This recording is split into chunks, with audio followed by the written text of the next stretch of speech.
Hello everyone. నేనైతే నా క్రియేటివిటీని అంతా యూస్ చేసుకుని ఒక ఎగ్ రెసిపీ కనిపెట్టాను అనమాట. అది ఫస్ట్ హైలైట్ అయితే, సెకండ్ హైలైట్ ఏంటంటే ఫస్ట్ టైం నేను ఎగ్ తో రెసిపీ చేస్తున్నా. చాలా విన్యాసాలే చేసా, వీడియోస్ ఎవరి వరకు చూడండి. ఎగ్ ని బాయిల్ చేయడానికి పెట్టేసి ఈలోగా నేను కట్ చేసేసాను ఆమ్లెట్ లోకి. ఎలాగో ఉట్టిగా క్యారెట్ తినడం ఇష్టపడరు కాబట్టి ఇందులో వేసేసుకోండి, అలానే యాడ్ అవుతాయి న్యూట్రియంట్స్.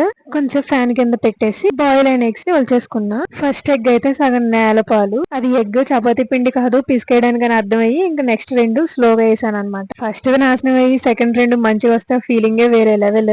ఇంక ఇలా కట్ చేసుకున్న వెజిటబుల్స్ అన్ని యాడ్ చేసి వేసేసుకున్నా. అబ్బా, ఫస్ట్ ఎవర్ ఆమ్లెట్ మంచి షేప్ లో వచ్చింది, సెకండ్ కూడా బానే వచ్చింది. ఇలా ఆనియన్స్ టొమాటోస్ యాడ్ చేసి దానిపైన మనం బాయిల్ చేసుకున్న ఎగ్స్ ని కట్ చేసుకుని ఇలా పెట్టుకొని ఇంకో ఆమ్లెట్ తో కవర్ చేసి ఇలా పీసెస్ గా చేశాను. ఏదో క్యారెట్స్ తో గార్నిష్ చేయడానికి ట్రై చేసా. టేస్ట్ అయితే బాగుంది. Quick and perfect for snack and breakfast. చలో మరి, బాయ్.